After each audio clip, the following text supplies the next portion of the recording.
दोस्तों मैं आज लेकर के आया हूँ आपके लिए एक बैलून। इसे आपको खेलना नहीं है, बैलून यानी कि गुब्बारा। इस गुब्बारे के साथ मैं क्या करने वाला हूँ दोस्तों, आज का एक्सपेरिमेंट आप सबके लिए बहुत ही यूजफुल होने वाला है। ध्यान से समझते हैं। मैं दोस्तों इस पे क्या करता हूँ, ऐसे बैलून को लेता हूँ। मैंने कई पेन ले लिए हैं अपने पास। इन पेनों से मैं इस पे बार बार चोट कर रहा हूँ। दोस्तों देखिए, मैं बार बार इन पे ऐसे चला रहा हूँ। आप देखिए, मैंने कई बार इनको मारा। मैंने दूसरी जगह पे देखिए ट्राई किया ऐसे करके, लेकिन क्या होता है दोस्तों, यहाँ पे देखिए इसमें कलर तो बन गए, यानी ये पढ़ रहे हैं। आप सोच रहे होंगे ये पढ़ नहीं रहे, तो ऐसा नहीं है। ये मैंने पेन जब चलाया तो ये बार बार पड़ा इसमें, इससे कलर यही बात को दर्शाते हैं। लेकिन ये बैलून फूटा क्यों नहीं? और अब देखते हैं दोस्तों, मान लीजिए अब मैं इसे एक पेन से ऐसे मारता हूं। मैंने हल्का सा मारा, ये नहीं हुआ। लीजिए, ओ ये क्या दोस्तों, ये तो मैंने जैसे ही इस पेन से स्टिक किया ये फूट गया। आखिर ऐसा क्यों हुआ? और आपको कुछ याद आया? नहीं याद आया? जरा सुनते हैं। तो दोस्तों आखिर ऐसा हुआ क्यों? अब इसके पीछे की साइंस क्या है कि आखिर मैंने एक बैलून पे एक पेन मारा और ये फूट गया। वैसे ही नेहा कक्कड़ आंटी को कांटा क्यों लगा? तो दोस्तों इसके पीछे की साइंस है कि जब भी कभी हम लोग एक फार्मूला पढ़ते हैं, फिजिक्स में एक फार्मूला होता है दोस्तों कि दाब बराबर होता है बल बटा क्षेत्रफल।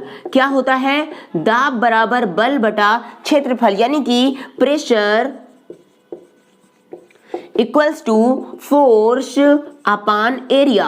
Pressure equals to force upon area. ये फार्मूला आखिर मैं आपको क्यों बता रहा हूं दोस्तों, तो इस फार्मूले के ही ऊपर ये वाला जो एक्सपेरिमेंट जो भी आपने देखा वो बेसिक था, वो उसी पे आधारित था। कैसे? तो दोस्तों ये फार्मूले के नियम ये कहता है कि किसी भी चीज का क्षेत्रफल, यानी ये अपान में है, और अपान का मतलब होता है अगर हम इस बल को यानी फोर्स को कांस्टेंट मान लें, ध्यान से समझिएगा, अगर हम इस बल को कांस्टेंट मान लेते हैं दोस्तों, तो दाब क्या हो जाता है? दाब हो जाता है व्युत्क्रमानुपाती किसके? यानी कि क्षेत्रफल के।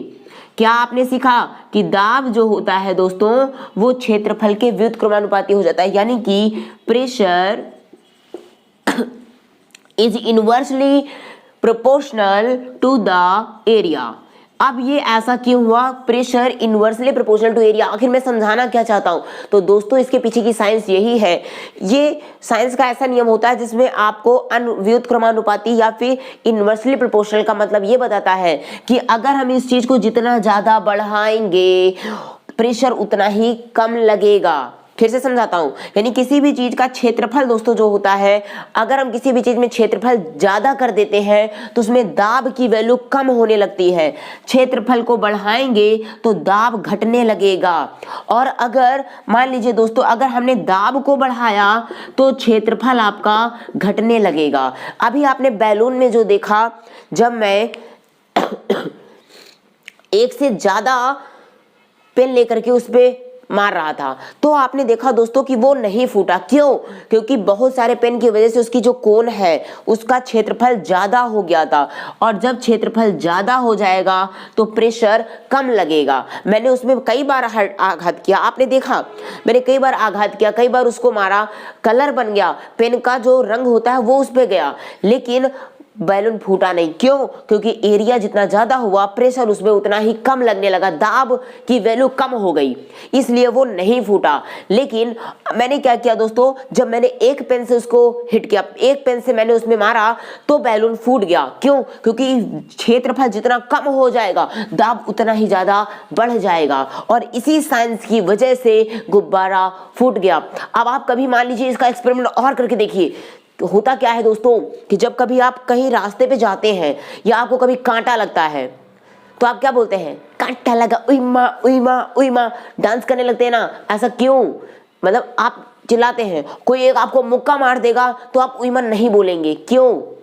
यही साइंस है। आपको एक मुक्का पड़ा, आप उई माँ नहीं बोले, लेकिन आपको एक कांटा लगा, आपने उई माँ बोला, क्योंकि कांटे का क्षेत्रफल कम था, इसलिए उसने दाब ज्यादा लगाया। हल्का सा भी चुभ जाएगा तो उई माँ ये बोलोगे। और वहीं पे जब एक मुक्का आपको मारा गया, एक मुक्का मारा गया, तो आप क्या कहते हैं? क्योंकि मुक्के का क्षेत्रफल थोड़ा सा ज्यादा हो जाता है, क्षेत्रफल ज्यादा हुआ तो प्रेशर कम लगेगा, दाब कम लगेगा, इस वजह से आपको ज्यादा तेज दर्द नहीं होगा। तो आप बस हल्का फुल्का करके बोल देंगे। इसलिए गाना भी नेहा कक्कड़ आंटी ने यही बनाया, सोच करके बनाया होगा, बड़ी चालाक है वो, पढ़ी लिखी हैं, इसीलिए उन्होंने ये बोला होगा कि कांटा लगा उई माँ। और गाना आपने तो सुना ही होगा, कभी किसी नेहा कक्कड़ आंटी चाहती तो ये नहीं बना सकती मुक्का लगा उई माँ, बना सकती थी, लेकिन उन्होंने नहीं बनाया कि मुक्का लगा उई माँ बनाएंगे तो कोई नहीं सुनेगा, फिजिक्स का काम होता है। तो उम्मीद है आपको आज का ये एक्सपेरिमेंट समझ में आया होगा, और अगर समझ में आया है तो वीडियो को लाइक करिए, चैनल को सब्सक्राइब करिए और दोस्तों तक शेयर भी कर दो यार, एक नया चीज मैंने आपको सिखाया है। मिलते हैं हम नेक्स्ट वीडियो में इसी तरीके की कोई इंटरेस्टिंग चीज के साथ।